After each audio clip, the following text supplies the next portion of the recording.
기도하심으로 말씀 묵상을 시작하겠습니다. 하나님 감사합니다. 오늘도 귀한 시간 주셔서 우리가 믿음 안에서 살아가게 하시고 또 말씀을 통해서 우리 길을 돌아보게 하시는 것 감사를 드립니다. 말씀이 늘 우리의 귀한 등이 되게 하셔서 우리가 그 말씀을 통해 주님의 길을 더욱더 깊이 알아가는 저희들 되게 하여 주시옵소서. 감사드리며 예수님 이름으로 기도드리옵나이다. 아멘. 네, 안녕하세요. 오늘은 마가복음 5장의 후반부의 말씀입니다. 예수님께서 이 전반부에서 거라사에서 사역을 하시고 이제 다시 갈릴리로 돌아오시게 되죠. 예수님이 돌아오셨다는 소문은 그 지역에 다시 퍼지게 되고 많은 사람들이 예수님께로 나오게 됩니다. 그 중에 한 명이 바로 회당장 야이로라는 인물이었습니다.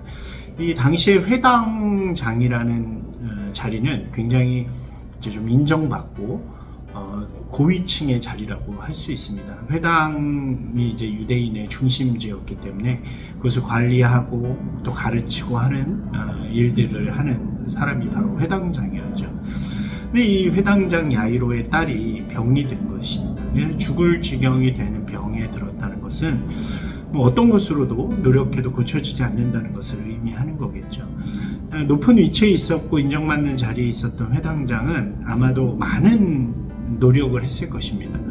자신의 인맥이나 사회적 지위를 통해서 딸을 고치려고 많은 노력을 했겠지만 그 어떤 노력도 성과를 얻지 못했고 결국 딸은 죽음으로 향해 가는 그런 시간이 된 거죠. 이 야이로는 마지막 희망을 예수님께 품고 지금 예수님 앞으로 나오게 되는 것입니다. 그리고 예수님께 엎드려서 제 딸을 살려달라고 요청을 하게 됩니다. 그리고 예수님께서는 그와 함께 야이로의 딸이 있는 곳으로 이동하시게 되는 거죠. 그 길 위에서 또 다른 한 사람을 만나게 됩니다. 이 사람 역시 야이로의 딸처럼 인생의 막다른 길목 앞에 서 있는 사람이었습니다. 예수님을 찾아온 사람은요, 12년이라는 긴 기간 동안 혈루병을 앓고 있는 한 여인이었습니다. 이 여인병, 그러니까 이 여자들에게 생기는 그런 병이고요. 당시 율법사회에서 이 혈루병은 부정한 것으로 여겨서 이 병이 걸린 동안은 사람들과 함께 생활하지 못하는 것입니다. 마치 문둥병, 나병 같은 취급을 받았던 그런 병이라고 할 수 있겠죠. 그런데 12년 동안이나 이 병에 걸렸다는 것은 어떤 노력이나 어떤 수고를 해도 고쳐지지 않았다는 것이고 그 역시 막다른 골목 속에서 얼마나 괴롭고 힘든 삶을 살았는가를 잘 보여주는 이야기라고 할 수 있습니다. 그녀 역시 마지막 그 순간 막다른 그 길 속에서 예수님을 바라보게 되는 거죠. 예수님에 대한 소문을 듣고 내가 저 능력 있는 예수님께 한 번이라도 닿을 수만 있다면 내 병이 고쳐지리라 라고 하는 하나의 희망과 소망을 품고 예수님이 가시는 그 길에 그녀가 함께하게 됩니다. 그리고 아무도 모르게 예수님이 가시는 그 길의 뒷자락에서 예수님의 옷자락을 움켜쥐게 되는 것이죠.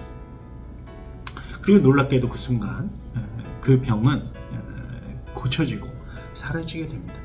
예수님께서 그것을 아시고 그녀를 찾으시죠. 그리고 나서 예수님께서 이 여인에게 한 말은 매우 의미 있는 이야기입니다.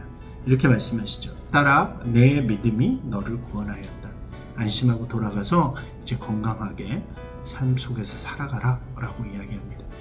이것은 이제 그녀가 더 이상 절망 가운데 살아갈 필요가 없고 예수 그리스도로 말미암아 구원을 받게 되었다. 그리고 이제는 생명으로 살아가는 자가 되었다는 것을 잘 보여주는 이야기라고 할 수 있습니다. 이 절망과 죽음, 아픔과 심판 속에 살아가던 이가 예수 그리스도를 바라보게 되고 예수 그리스도를만이 나의 이 해답이요 구원임을 믿으면서 나아갈 때 그 구원을 받게 되고 그 기적을 체험하게 되어지는 것이죠. 여기서 중요한 것은 그녀의 행위가 아니라 예수님께서 말씀하신 것은 바로 그 마음이었다고 할 수 있습니다. 그리고 다시 야이로의 이야기로 돌아옵니다. 이렇게 시간이 좀 지체되는 동안 야이로의 집안에서 일하는 사람들이 와서 야이로에게 그 딸이 죽게 되었음을 알려주게 됩니다. 아마도 아버지는 굉장히 큰 절망 가운데 빠졌을 것이라고 생각이 되어집니다. 마지막 소망을 가지고 예수님을 기대하면서, 예수님께 기대하면서 그렇게 예수님을 모시고 가는 길에 이 딸의 죽음의 소식은 굉장히 고통스럽고 또 절망이었을 것입니다. 그러한 그를 향해서 예수님께서 말씀하십니다. 두려워하지 말아라. 걱정하지 마라. 그저 믿으라 라고 말씀하시는 거죠. 여기도 동일하게 믿음이 등장하게 되어집니다. 그리고 예수님께서는 그 길로 야이로의 집으로 가셔서 야이로의 딸에게 달리다고 일어나라 라고 말씀하시면서 그녀를 죽음으로부터 일으키시게 되는 것입니다. 이것이 5장의 본부의 이야기죠.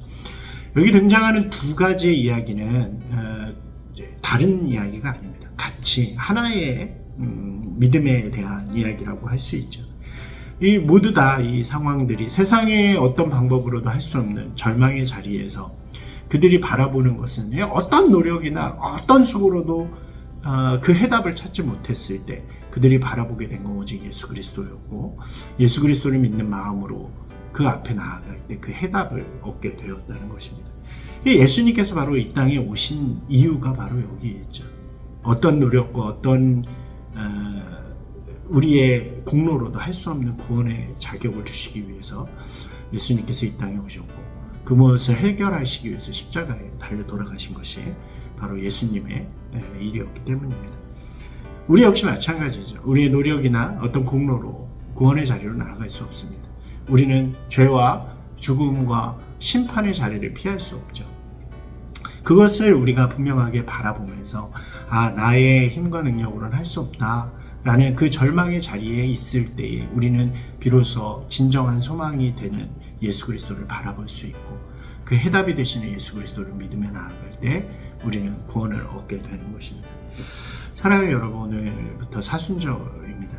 예수님께서 이 땅에 오셔서 우리를 위해 걸어가신 그 길을 기억하며 기념하며 나아가는 날입니다. 여러분, 오늘 이 말씀 속에서 주님을 바라보면서 우리의 진정한 소망과 또 구원이 되시는 예수 그리스도를 믿음으로 이렇게 우리의 자리를 다시 한번 믿음 가운데 회복시켜 나아가는 저와 여러분이 되시기를 주님의 이름으로 축원합니다.